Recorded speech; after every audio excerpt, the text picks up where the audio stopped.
Hello everyone. In today's video I bring an impressive story that will touch your faith and your emotions. Let's meet Bo Callister, a social worker who literally died for 21 minutes and had an encounter with Jesus.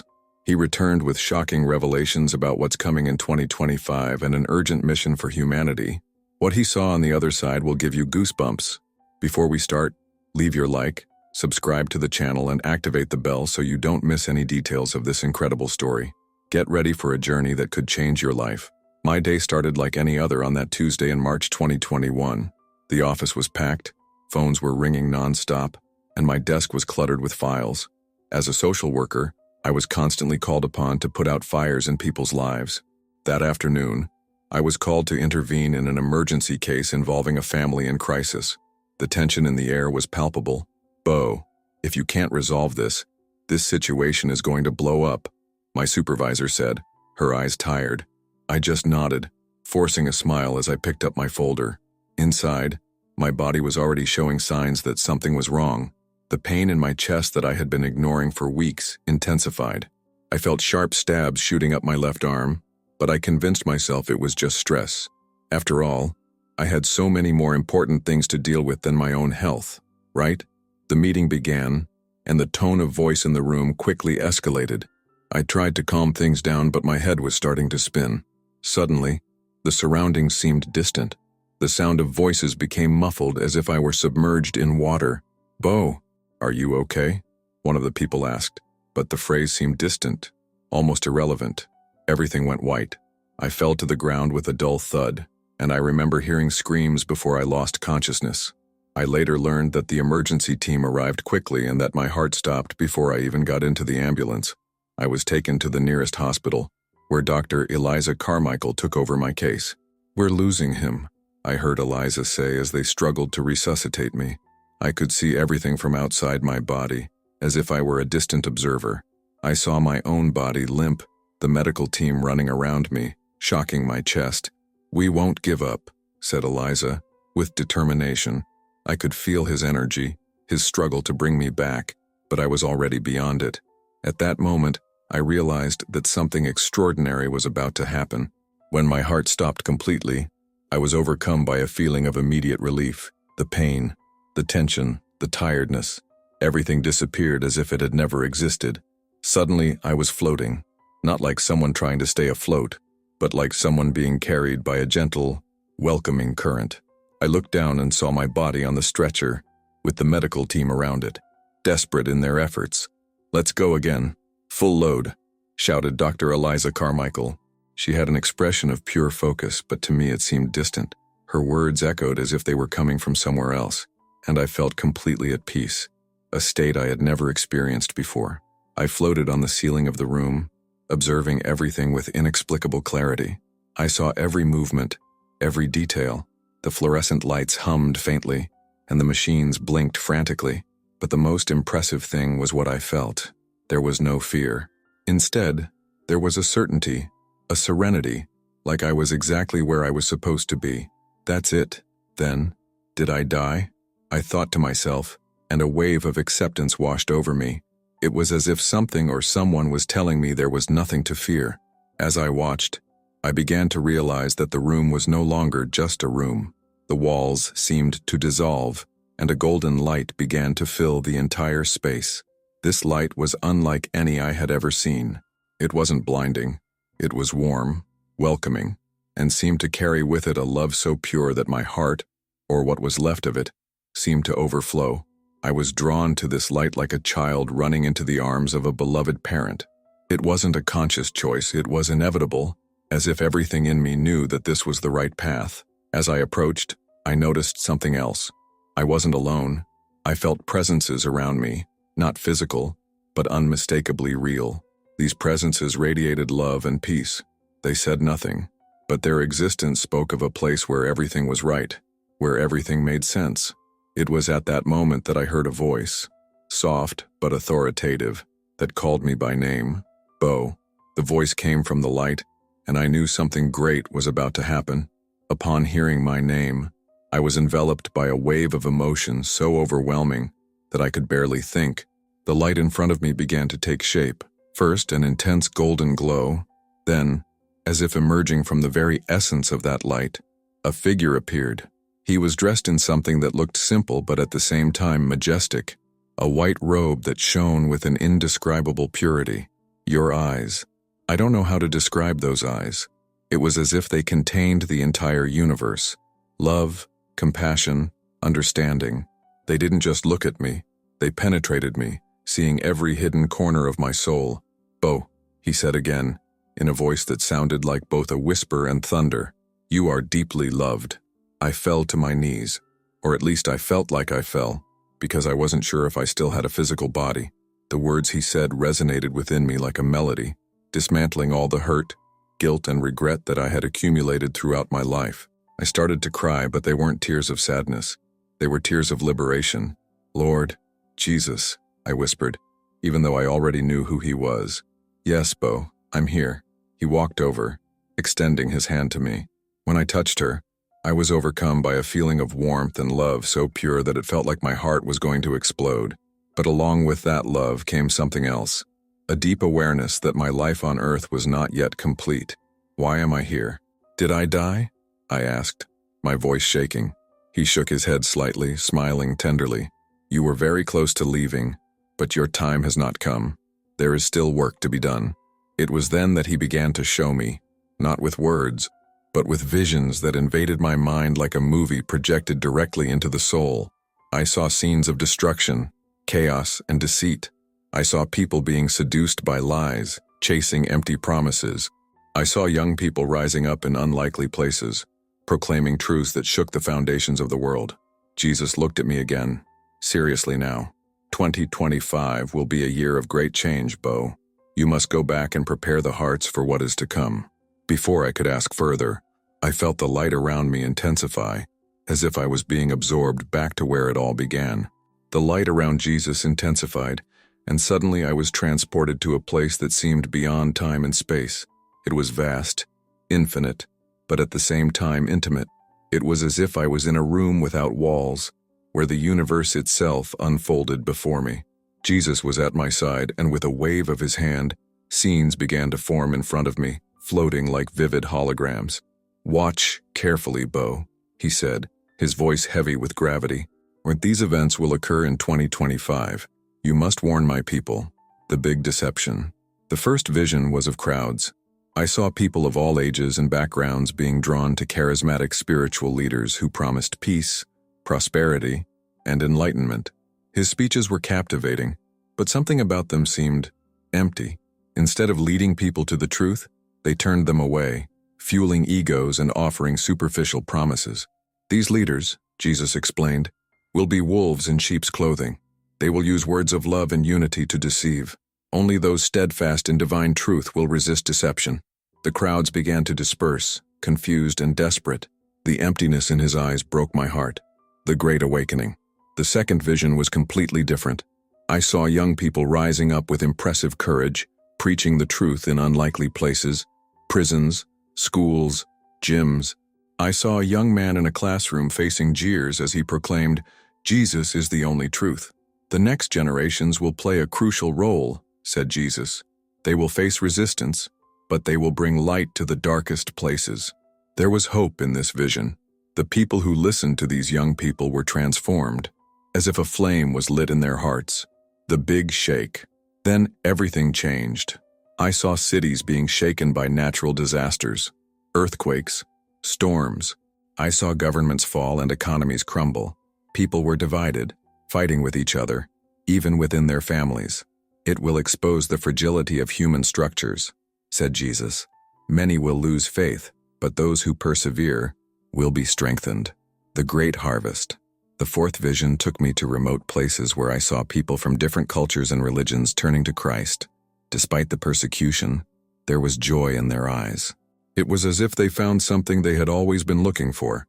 "The Spirit will work even in the most hostile places. It will be a harvest like no other," Jesus explained.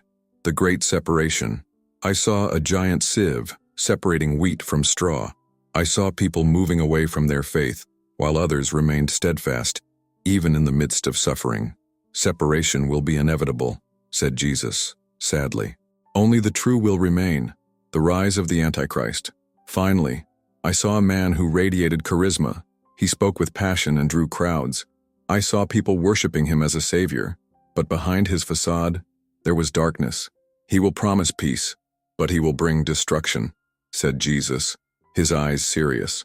You must warn people not to fall into deception. When the last vision disappeared, Jesus placed his hand on my shoulder. These events are imminent, Bo.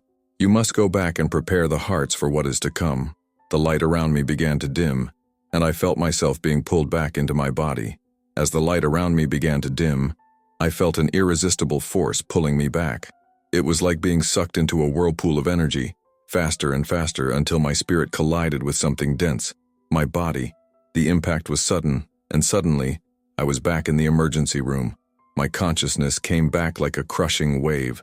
My lungs filled with air, and I heard a high-pitched beeping sound from the machines around me. My chest hurt intensely, as if my heart had been ripped out and hammered back in again. As I opened my eyes, I saw the medical team freeze for a moment, looking at me with expressions of pure disbelief. "He's back," exclaimed Dr. Eliza Carmichael, who immediately began giving instructions to the team. "Monitor his vitals. We need to stabilize him." I felt dazed, confused, like someone waking up from a dream so real that it takes time to discern where the illusion ends and reality begins. As I adjusted to the feeling of being in my physical body again, I noticed something different. My mind was in a state of absolute clarity. I knew what had happened and, more importantly, why I had come back. "Doctor," I managed to murmur, my voice hoarse and weak. She approached quickly, leaning in to listen to me. "Don't talk now, Bo. You need to rest," she said, her tone calm but firm. I shook my head. "I saw him." My voice cracked, but Dr. Eliza's eyes showed surprise. She hesitated for a moment before responding. "You're here.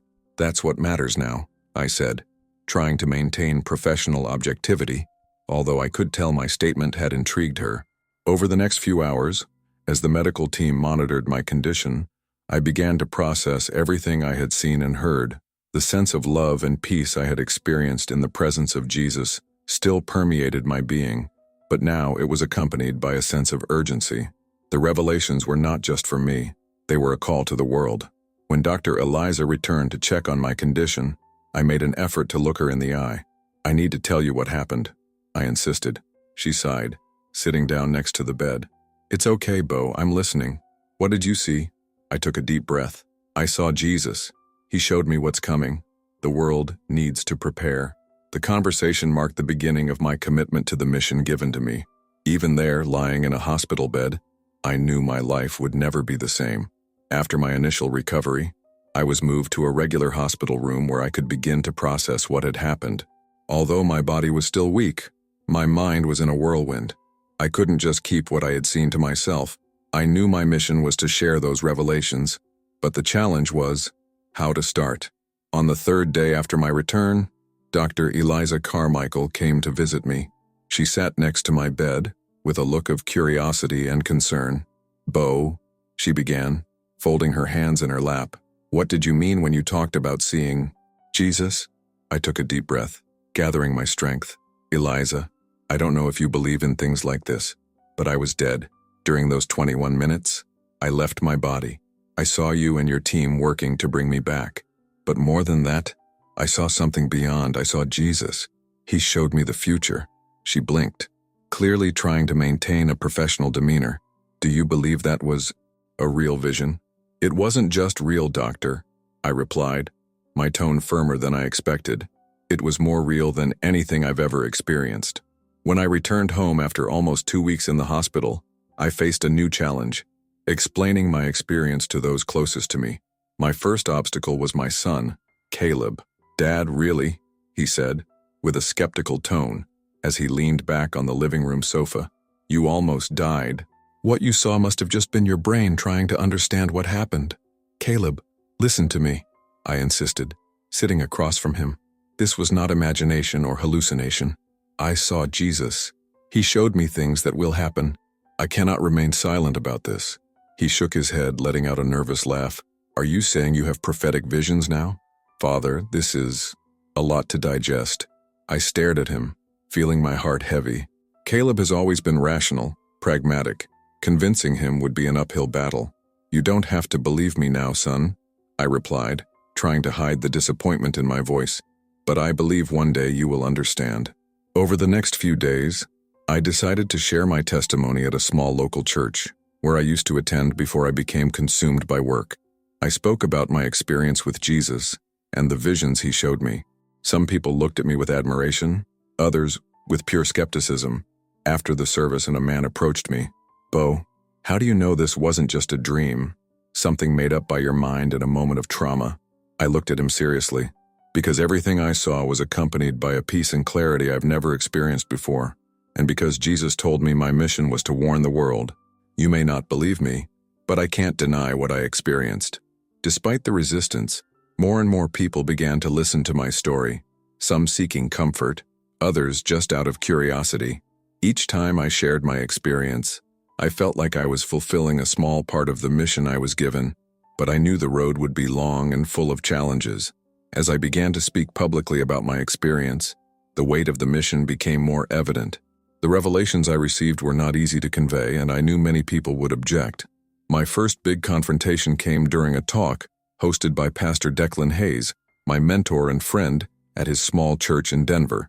The church was packed that night, with people of all ages. Some had come out of curiosity, others in search of answers.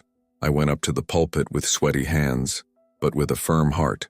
I began to tell my story, detailing my near-death experience and the visions Jesus showed me about 2025. "We are entering a critical period," I said, my voice steady despite my nervousness. "Deceptions will abound. The faith of many will be tested, but there will also be a spiritual awakening that will change lives. I am here to warn and prepare you." In the middle of the audience, a tall man with a gray beard stood up abruptly. He had a stern countenance and a deep voice that echoed throughout the church. "And why should we believe you, Bo? How do we know this isn't just the delusion of a man who almost died?" The room fell silent. All attention was on me, waiting for my answer. I took a deep breath, drawing strength from the peace I felt during my experience. "You have every right to question," I replied, keeping my gaze fixed on his. But I can assure you that what I experienced was not a dream or a hallucination. The clarity of the revelations, the presence of Jesus, none of this can be manufactured by the human mind. And moreover, time will prove what I am saying." "Time?" he snapped, crossing his arms. "What if what you saw never happens?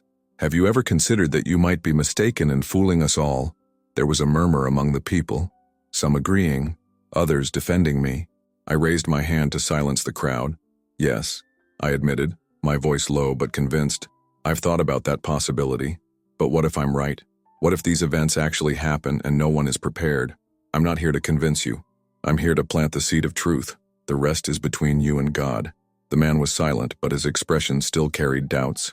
He sat down, and I continued my talk, feeling the weight of skepticism, but also realizing that there were people there who were listening with open hearts.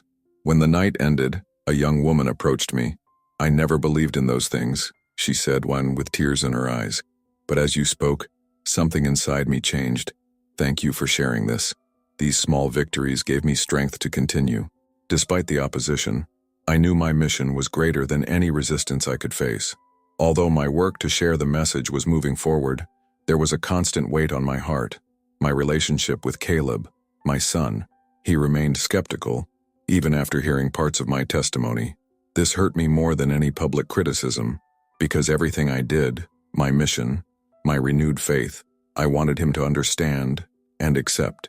One night, after yet another talk at the local church, I came home to find Caleb in the living room. He was sitting on the couch with the lights off, just the television light flickering in the background. Apparently, he was waiting for me. "It's late, Caleb. You should be asleep," I said, trying to break the silence. "I needed to talk to you," he replied, without looking away from the screen. I sat in the next armchair, feeling a mixture of hope and anxiety. "About what?" He turned off the TV and finally looked at me. "I can't get it out of my head, Dad. Everything you're saying about Jesus, the visions, it's a lot. Do you really believe these things will happen?" "Yes," I replied, without hesitation. "I believe with all my heart.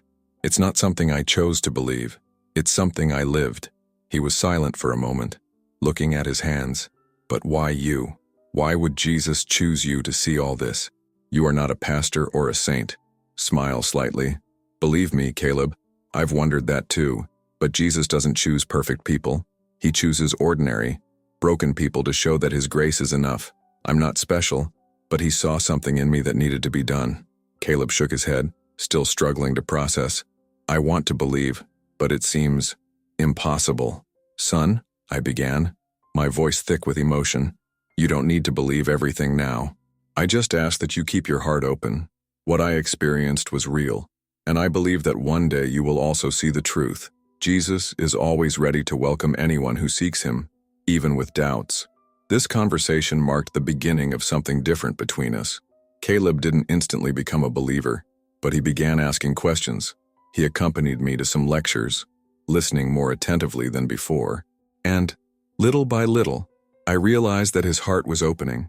Once, after an event where I spoke to a larger audience, he pulled me aside. Dad, I don't know how to explain this, he said, his eyes shining in a way I'd never seen before. But as you spoke, I felt something. I don't know if it was God, but it was something. I smiled and placed my hand on his shoulder. That was him, Caleb. He's calling you, like he called me. Even though he was still at the beginning of his journey, that moment gave me the hope I so desperately needed. Knowing that my son was beginning to understand what transformed me renewed my strength. The reconciliation between us became a symbol of what Jesus taught me, to never give up, even in the face of resistance. As the months passed, my life became a balance between sharing the revelations I received and preparing for the events I knew were coming. Every talk, every conversation, was like laying a brick in a foundation of hope and truth. But deep down, I knew the real challenge was still ahead. I started dedicating more time to prayer and studying the Bible. Pastor Declan Hayes, my mentor, was an invaluable help during this period. He always told me, "Bo, you are called to something great. But remember, no one carries a cross alone. Jesus will always be with you. But we, as fellow believers, are here too." Declan also helped me organize a small group of people interested in deepening their faith and understanding the revelations I shared. We called the group The Prepared. We met weekly, studying the scriptures and discussing practical ways to stand firm in our faith during difficult times. Spiritual training. During one of these meetings, a young woman named Samantha asked, "Bo, how can we prepare ourselves spiritually for something as big as what you saw? How can we resist deception?" I took a deep breath before responding. The greatest deception will come disguised as truth. That's why we need to know the truth intimately. Read the Word, pray daily, but, above all, live what you believe. It's not enough to say you believe in Jesus. You need to show this in your actions. Faith without works is dead, Declan added. And remember that fellowship is vital. We don't face these challenges alone. We need each other. Practical preparation. In addition to spiritual training, we also discussed practical ways to prepare. We talked about supporting each other in times of crisis, creating community support networks, and even stocking up on food and basic supplies. The visions I received showed a world shaken by natural disasters, economic and social crises. We knew that in addition to preparing ourselves spiritually, we needed to be ready to help others in these times of need. It's not about fearing the future, I said. It's about being ready to be a light in the darkness. Caleb joins the mission. The culmination of this period was when Caleb finally decided to join me. He still had doubts, but something inside him changed. He began helping at group meetings and even shared his own perspective, saying, "I don't have all the answers, but I saw the change in my father. And that, to me, is a miracle in itself." Seeing my son come to faith was one of the greatest gifts I have received since my near-death experience. He became more involved, helping to organize lectures and even writing articles about spirituality for local newspapers. Caleb became a partner in the mission, and our relationship has never been stronger. Each day was a step towards the purpose Jesus entrusted to me. Although the challenges were many and skepticism still existed, I knew we were doing our part. We were preparing, not just to survive, but to help others weather the storms that were coming. As the year 2025 approached, the urgency in my heart grew. The visions Jesus showed me were not mere warnings. They were called to action. I felt like time was running out, and every word I said, every talk I gave, every person who listened to my story was like sowing seeds in barren soil, hoping some would bloom. That morning, I woke up before dawn, feeling unusually restless. Something called me to leave the house and seek the peace of a more peaceful place. I grabbed my Bible and drove into the mountains surrounding Denver. The view from there always reminded me of the power and awesomeness of God. I sat on a rock looking at the horizon. The first lights of the sun began to paint the sky with shades of orange and gold. It was then that I felt His presence again, like a gentle warmth enveloping my body. "You are fulfilling your mission, Bo," a soft voice echoed in my heart. "But remember, it's not up to you to change hearts. Just plant the seeds and trust that I will take care of the rest." Those words brought immediate peace. For months, I carried the weight of responsibility as if it were my duty to make sure everyone believed what I said. But there, at that moment, I understood that my mission was just to share, not to convince. Jesus would do the rest. The last sermon of 2024. On New Year's Eve 2024, I organized a large gathering at a local church. The place was packed, with people even sitting in the aisles. I knew that many were there driven by curiosity, but there were also those who had heard about the transformation in my life and came to seek hope. I walked up to the pulpit with Caleb by my side. He had insisted on participating in this last lecture of the year, and his presence filled me with pride. I took a deep breath and started. "You've heard my story," I said, looking at the crowd. "You know I had a near-death experience and that Jesus showed me what's coming, but I'm not here to scare you.